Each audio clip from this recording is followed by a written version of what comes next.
안녕하십니까. 호울스 채널의 렉스입니다. 또 오랜만에 이렇게 영상으로 찾아뵙게 되었는데요.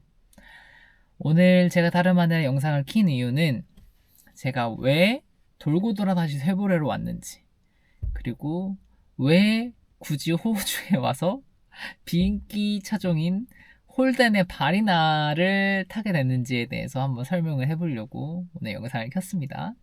내용이 조금 길어질 것 같은데 일단은 최대한 빠르고 재밌게 한번 이야기 풀어볼게요. 자, 우선 지난번 영상에서 제가 쉐보레를 그만두고 덕지를 그만둔 지 제가 대략 2년이 조금 안 됐습니다. 근데 결국에 제가 다시 돌고 돌아 회계해서 다시 쉐보레로 다시 돌아오게 된 이유는 간단명료합니다. 우선 첫 번째로 그 유명 가수분의 말씀이었던 말을 좀 인용해서 이놈 저놈 다 만나보고 하다 보니 결국에는 나한테 맞는 놈이 제일 맞다. 다 거기서 거기다. 이 남자 저 남자 이 여자 저 여자 다 똑같다. 사람은 똑같다. 이걸 차에 대입해서 조금 풀어가다 보면 결국에 제가 토요타가 되지 못한 이유와도 연관이 돼 있는데, 이 세상에 있는 모든 물건, 사람, 모든 행동들은 완벽할 수가 없어요. 우선은 기본적으로 완벽이라는 건 존재하지 않습니다. 저는 마찬가지로 신도 완벽하지 않다고 생각을 하는데, 완벽이라는 단어를 자체를 언급하는 것 자체가 굉장히 오만하다고 저는 생각을 해요.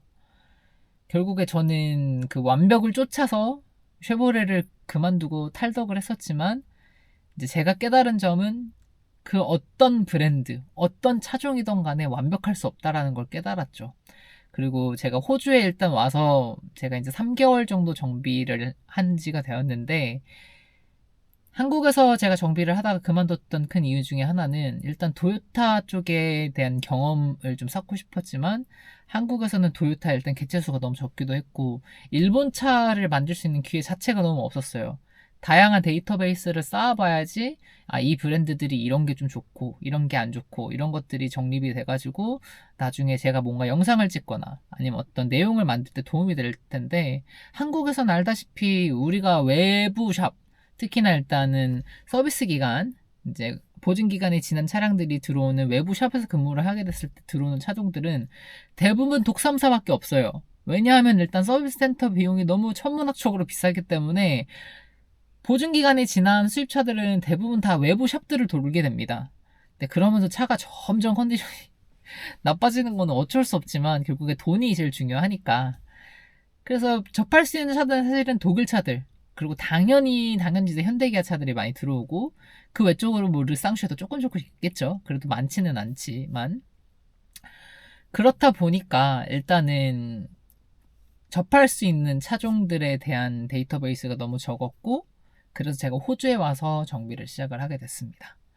그러면서 제가 제가 깨달은 점은, 도요타 얘네도 우리가 막 알고 있는 것처럼 진짜 막 환상적이다, 진짜 너무 좋다, 이런 것들도 어느 정도 거품이 저도 있다고 생각을 해요.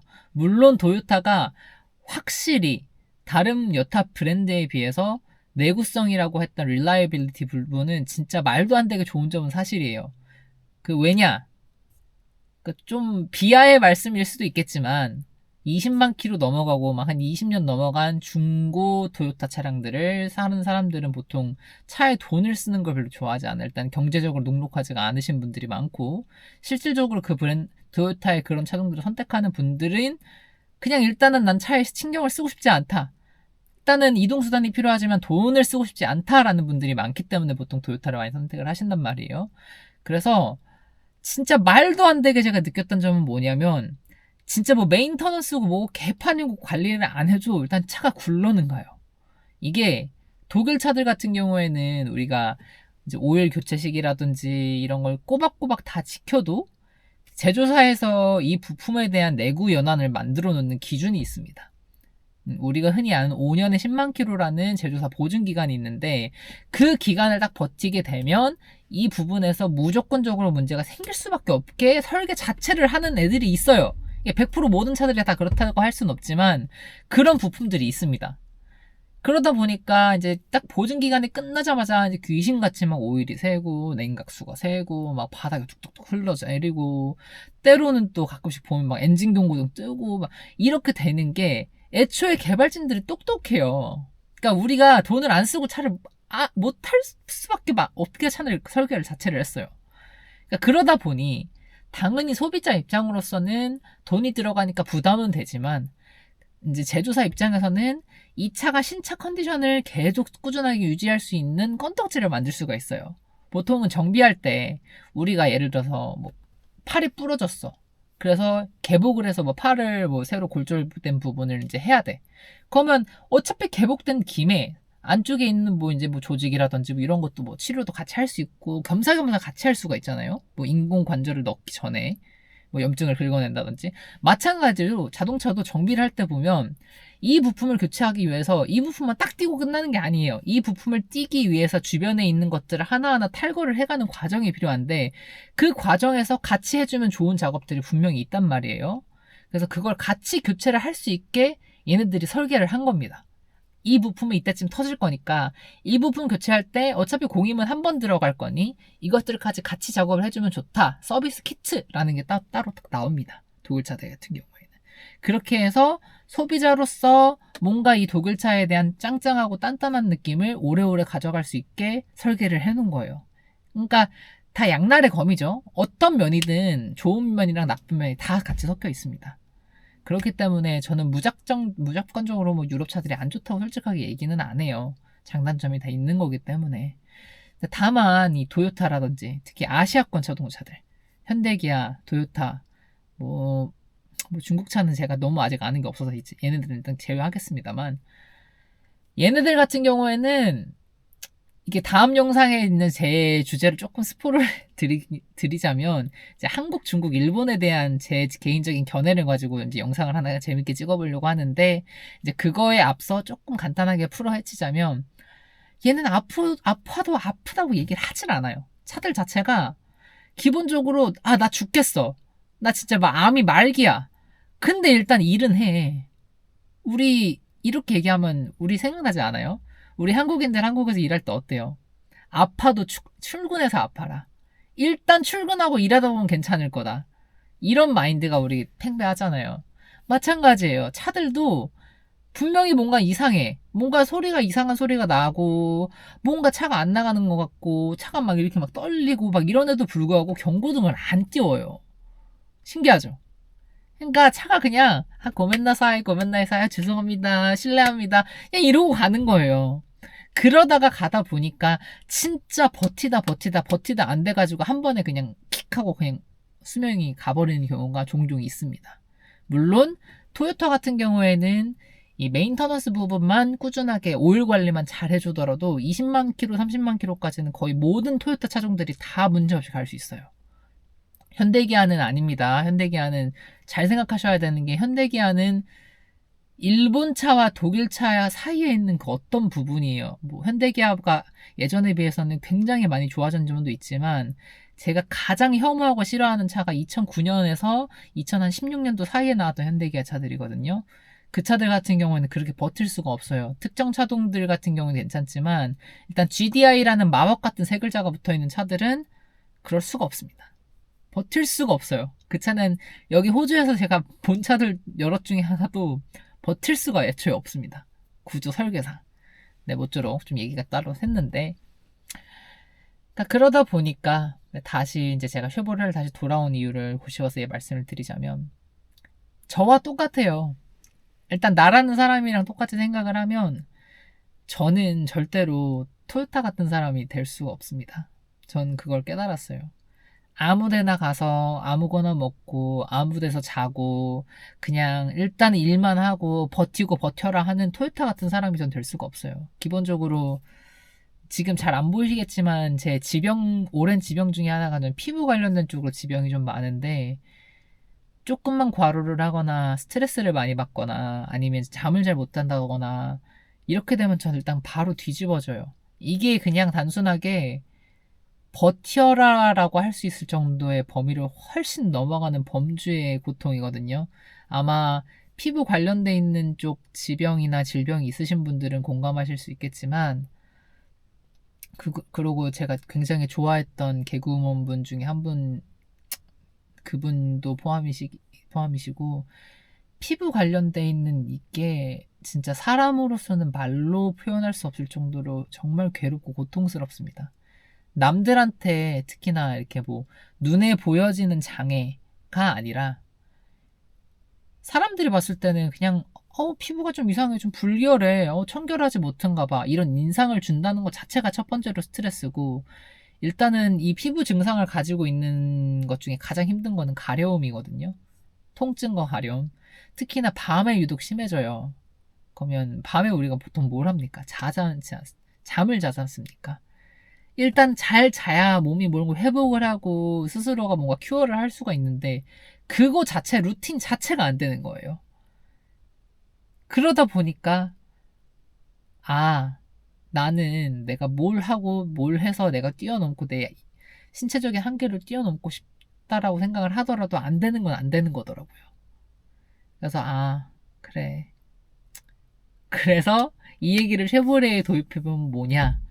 쉐보레 얘네 아픈 데 많아요. 얘네도 고질병 많습니다. 툭하면 어디 새고, 툭하면 어디 뭐 빠지고, 툭하면 어디 전자적 센서 막 경고도 삑 하고 뜨고 그래요. 근데 안타깝지만 어떡해요. 나랑 너무 닮았는데. 저는 심지어 심장도 별로 안 좋거든요. 심장 쪽도 제가 좀 안 좋아요. 제가 지금도 너무 말을 많이 해갖고 잠깐 컴다운을 해야 될 것 같은데, 갑자기 막 심장이 아프네. 제가 부정맥이 있어요. 부정맥이 아직 제가 약을 먹진 않는데, 어느 한순간에 사실 저는 언제든지 간에 좀 바로 갈 수 있는 상태이거든요. 솔직하게 말씀드리자면. 그러니까 이런 저의 모습과 그냥 대입돼서 많이 되어 보인다고 해야 될까요? 근데 그런 모습을 솔직히 부정하면 나 자체를 부정하는 것 같은 느낌이 드는 거예요. 제가 토요타로 잠깐 가려고 마음을 먹었을 때. 그리고 독일차와 일단 쉐보레의 가장 다른 점이라고 말씀드릴 수 있는 게 뭐냐면, 독일차를 탄다는 것 자체는 뭔가 이 사람이 나는 뭔가 하이테크한 것에, 그리고 나는 뭔가 이렇게 뭐 밸류어블, 가치 있는 것들을 타고 다닌다라는 그런 자부심을 주는 그런 느낌이 있어요. 우리가 뭐 흔히들 벤비아라고 붙이는 벤츠, BMW, 아우디를 타고 다니는 경우에 일단 뭐 사람들이 얘기하는 하차감, 그리고 도로에서 뭔가 주행할 때 젊은 테크놀리지 막 보통 이렇게 맞이하잖아요.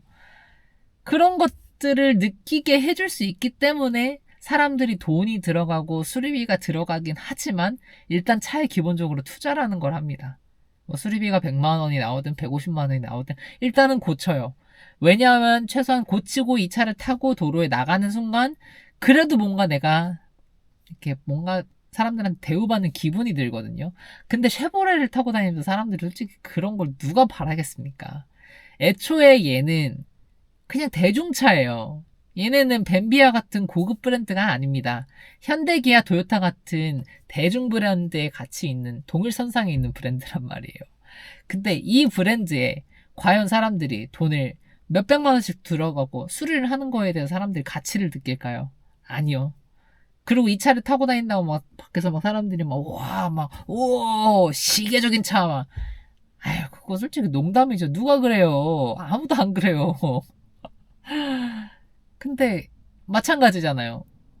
저 역시도 고질병 많고 툭하면 어디 고장나고 툭하면 어디 망가지고, 근데 그럼에도 불구하고 어디선가 제가 필요한 존재이고, 누군가는 절 좋아해 주는 것처럼 누군가는 이 쉐보레라는 브랜드를 좋아해주고, 어딘가에서는 이 브랜드가 굉장히 가치 있는 브랜드인 곳이 있어요.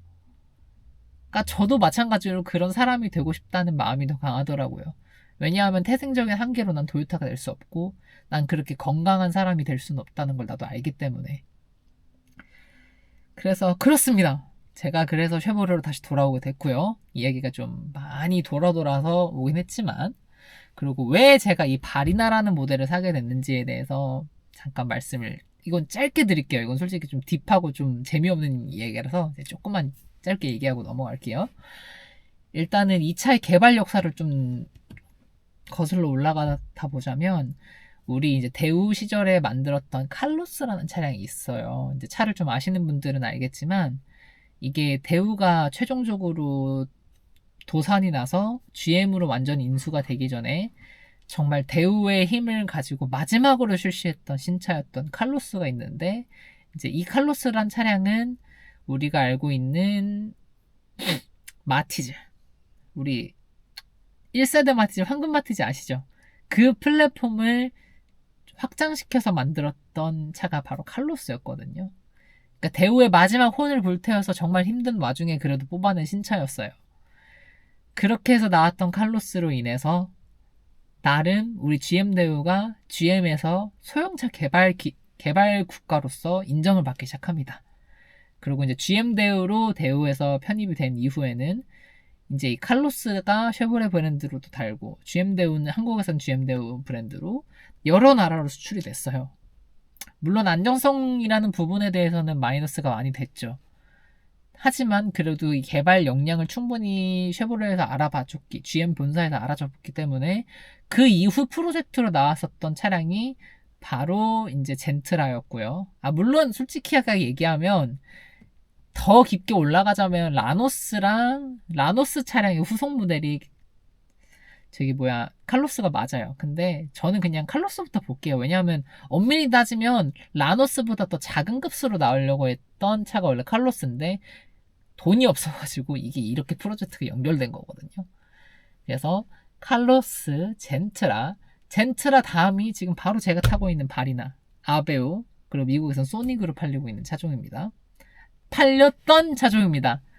Unfortunately 하기에 더 이상 이 차는 존재하지 않습니다. 후속이 없어요. 멕시코에 지금 아베오라는 이름, 남미 쪽에 팔고 있는 아베오는 GM차가 아니에요. 그냥 상하이 중국차 배지 엔지니어링에서 판 차기 때문에 전 굳이 얘를 같은 선상으로 묶고 싶지 않아요. 이름만 같다고. 그러니까 결론적으로는 칼로스로부터 이어져 온 마지막 세대, 특히 한국 GM에서 개발했었던 소형차 프로젝트의 마지막 차량이기 때문에 전 이 차를 갖고 싶었던 것도 있어요. 왜냐하면 진짜 정말 힘든 시기, 우리 2008년도에 리먼 브라더스 사태가 터지고 미국 경기가 휘청거리면서 빅3가 다 무너졌었죠. 특히나 그중에서 GM이 가장 크리티컬하게 데미지를 받습니다. 포드랑 어떻게 크라이슬러 브랜드는 어떻게든 살아남았는데 GM은 살아남을 수가 없었어요. 애초에 얘네들이 개발을 너무 그냥 말도 안 되게 했거든요. 그냥 개발이고 회사 운영이고 간에 일단은 미국이라는 나라 자체 특성도 그렇고 아시아권 국가랑 다르게 누군가 이게 책임을 져야 된다는 그런 부분이 없었기 때문에 굉장히 운영을 방탕하게 했습니다. 진짜 돈으로 그냥 모든 전 세계에 있는 브랜드 모아서 결국에는 전 세계 판매량 1등 브랜드로 굉장히 긴 기간 동안 유지를 했지만 결국에는 얘네들이 그 운영이 나중에 독이 돼서 돌아와서 그 경제 사건이 터졌을 때 결국 얘네들도 크게 데미지를 입었죠. 네, 그러고 나서 이 GM에서 특급 지령을 내립니다. GM 대우야, 너희에게 소형차 프로젝트를 끝내주게 맡길게. 이 프로젝트 꼭 성공시켜. 알겠지? 이게 우리 회사에 사활이 걸린 문제야. 아마 제가 감히 말씀드릴 순 없지만 그 당시에 한국 GM에 있었던 연구진분들이 아마 밤낮 몰두해가지고 정말 힘들게 개발해서 만들었던 차량이 300 프로젝트, M300, T300, J300. 차종으로 말씀드리자면 마티즈 크리에이티브, 스파크, 라세티 프리미어, 크루즈, 그 다음에 바로 이 아베오 차량. 아베오 차량이 형제 차량 인트렉스까지 포함이 되겠지만 이 300 프로젝트가 사실은 굉장히 중요한 프로젝트였어요. 왜냐면 월드와이드, 전 세계적으로 팔 수 있는 소형차 플랫폼을 가지고 GM에 사활이 걸려 있었던 문제이기 때문에 정말 혼신의 힘을 다해서 최선을 다해서 만들어냈던 결과물이 이 녀석입니다. 근데 정말 안타깝지만 이 차량이 그 당시에는 정말 어마어마한 성공을 일으켰어요. 진짜 센세이션 했죠. 한국에서 라세트 프리미어 처음 나왔을 때 사람들이 막 K5 처음 나왔던 것처럼만큼은 아니지만 그래도 와, 우리나라에서 이렇게 좋은 차 막 조선 320D나 막 했었던 차종이 바로 그 J300이에요. 왜냐고요? 진짜 그 차 말도 안 되게 개발할 때 정말 공을 많이 들였던 차이기 때문이에요. 근데 문제는 현지화의 실패로 그 어느 나라 국가에서도 정말 그 나라에 딱 맞는 차종을 만들기가 어려웠다라는 게 그 차의 한계였죠. 특히 이 차량도 마찬가지고요.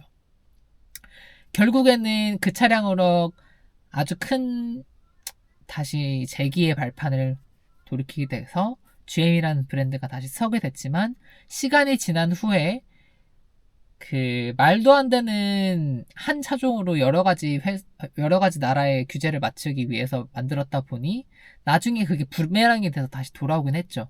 왜냐하면 뭐 다운사이징 터보라든지 이런 것들이 다 정립이 되기 전에 너무 빨리 시도했던 문제들이 나중에 시간이 한 5년 정도 지나고 나서 많이 돌아왔죠. 특히 뭐 우리가 흔히 아는 보령 미션, 뭐 젠1 미션이라고 하는 자동차에 달려있는 트랜스미션 그쪽으로 문제가 굉장히 많았고 그래서 쉐보레의 악명이 그냥 보령이었어요. 보령이 악몽이었어요. 그냥 미션 자체가 그냥 멍텅구리였거든요. 차가 그냥 바보였어요. 바보. 엔진만 좋으면 뭐하니? 미션이 못 버텨서 주는데 마찬가지로 축구 선수가 피지컬이 막 좋아. 근데 심장이 안 좋아. 이런 거랑 똑같을 거예요. 결국엔 뭐 어쩌겠습니까? 이제 다 지나간 얘기고 제가 허심탄회하게 쉐보레에 대해서 깊게 파다 보니까 알게 됐던 부분이긴 하지만 뭐 아무도 궁금해하지 않아요. 결국에 대부분의 사람들이 원하는 건 결과지 뭐가 어떻게 되는 걸 원하지 않기 때문이죠. 그래서 아무튼 간에 이 차량을 구매하게 됐고 이 차량을 제가 어떻게든 유지해서 한국을 가져가고 싶은 이유는 나마저도 얘의 가치를 알아주는 사람이 없으면 과연 이 아이의 가치를 알아주는 사람이 세상에 한 명이라도 있을까? 그거를 메모리얼 하고 싶더라고요. 정말 수많은 사람들의 인고와 고통과 희생을 통해서 이제 개발됐던 이 차량들이 사회에서는 그냥 조롱거리, 그냥 어차피 홀덴에 그 돈을 뭘 써? 쉐보레의 돈을 뭘 써? 그 돈이면 뭘 사겠다? 너 차는 뭐 몇백 불짜리 되지도 않는 그런 쓰레기다. 이걸 제가 사고 받는 제 반응입니다. 근데 나라도 인정해줘야죠. 그죠? 내 스스로를 내가 안 인정해주면 솔직히 누가 인정을 해줍니까?